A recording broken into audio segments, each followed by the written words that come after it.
பீஸா dosa ready. நல்லா பரப்பி விடுங்க. ஒரு தோசை ரெடி பண்ணதுக்கு கிட்டத்தட்ட ஒரு 5லிருந்து 5.5 நிமிஷம் ஆயிரும்.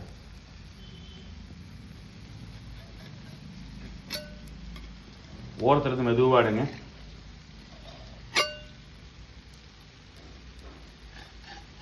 பழக பழக வந்துடும்.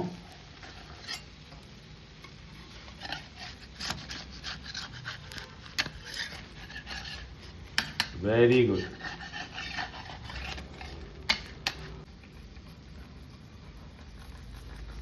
இந்த மாதிரி பீஸா கட்டர் தான் ஈஸியாக இருக்கும் உங்களுக்கு தோசை கட் பண்ணுறதுக்கு. கொஞ்சம் அழுத்தமாக பண்ணணும், ரொம்ப லேசாக பண்ணக்கூடாது.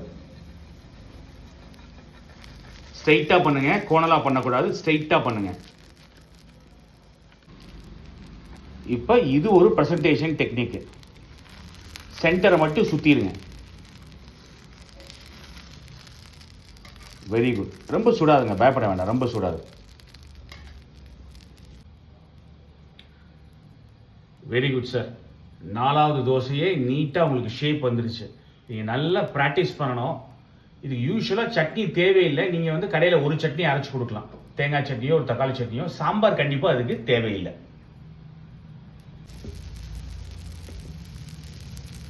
இன்னும் கொஞ்சம் சேர்த்துங்க. Very good.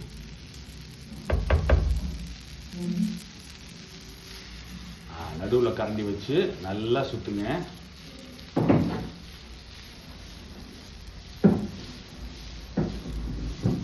ஊத்த ஊத்த பழகிரும் நல்லா.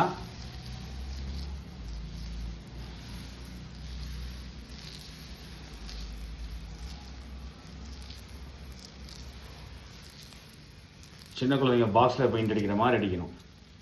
Very good.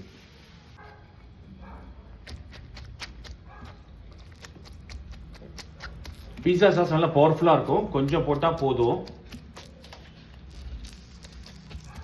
So same base தான். பன்னீர் பீஸா தோசை பண்ணலாம், மஷ்ரூம் பீஸா தோசை பண்ணலாம். ஸோ என்ன நீங்கள் டாப்பிங் போடுறீங்களோ நார்மல் பீஸா மாதிரி தான், அதோட பீஸா தோசையாக மாறிடும். பேர் அதுக்கேற்ற மாதிரி நீங்கள் வச்சுக்கலாம்.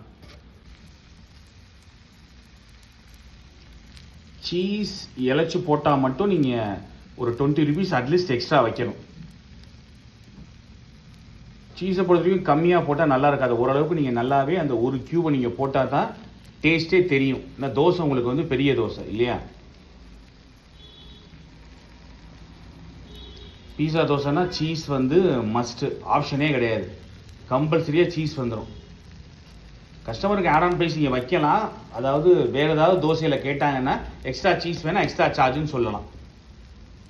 சூடுக்கு சீஸ் ஈஸியாக அழகாக மெல்ட் ஆகிடும். நீங்கள் ரொம்ப மெல்ட் ஆகிற வரைக்கும் வெயிட் பண்ண வேண்டிய அவசியம் கிடையாது.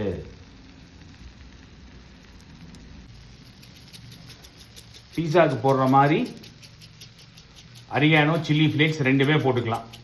பீஸா ஆப்ஷனும் தனியாக கூட இருக்குது, சில்லி ஃப்ளேக்ஸும் அரிகானோவும் தனியாக இருக்குது.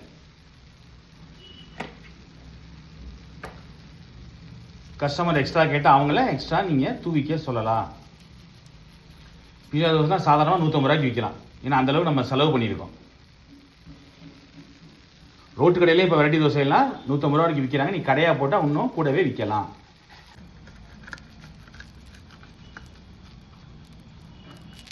கொஞ்சம் சின்னமாக இருந்தால் 4ஆக வெட்டலாம். இதே நீங்கள் 4ஆக வெட்டலாம். நிறைய பேர் ஷேர் பண்ணி சாப்பிடுவாங்க வெரைட்டி தோசையெல்லாம். 4ஆக வெட்டலாம், 6ஆக வெட்டலாம். நம்ம சைஸ்க்கு 6க்கு மேலே 8ஆலாம் வெட்டினா ரொம்ப ஓரியாக போயிடும். கஸ்டமர் ரொம்ப ரெக்வஸ்ட் பண்ணால் பண்ணுங்க. 4 இல்லாட்டி 6 ஓகே. 8 ரொம்ப ஓரியாக போயிடும். வெட்டும் போது இன்னும் கொஞ்சம் அழுத்துங்க சார், நல்லா அழுத்துங்க sir. Very good sir, very good.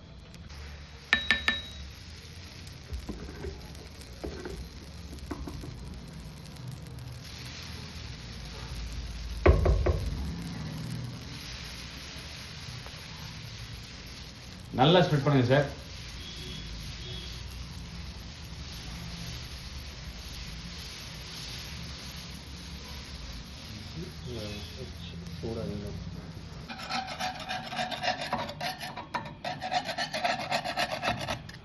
சுரண்டி எடுத்துருங்க. ஒட்டிக்கிச்சுன்னா உங்களுக்கு தோசையோட வந்துடும்.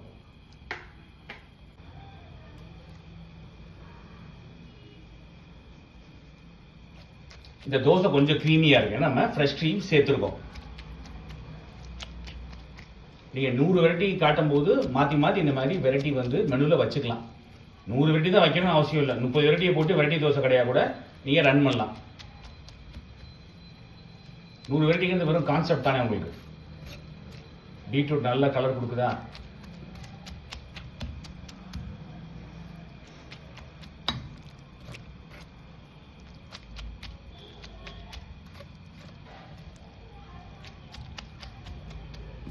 இப்போ நம்ம வெஜிடபிள் வந்து தாராளமாக போட்டிருக்கோம்.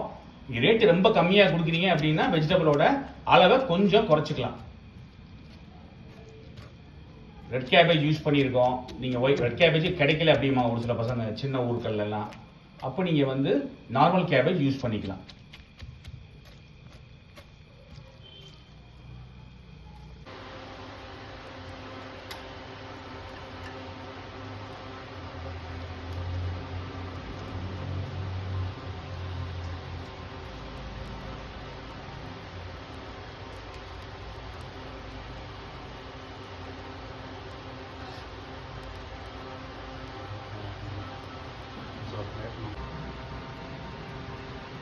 எடுத்துடலாம் சார், எடுத்துக்கலாம்.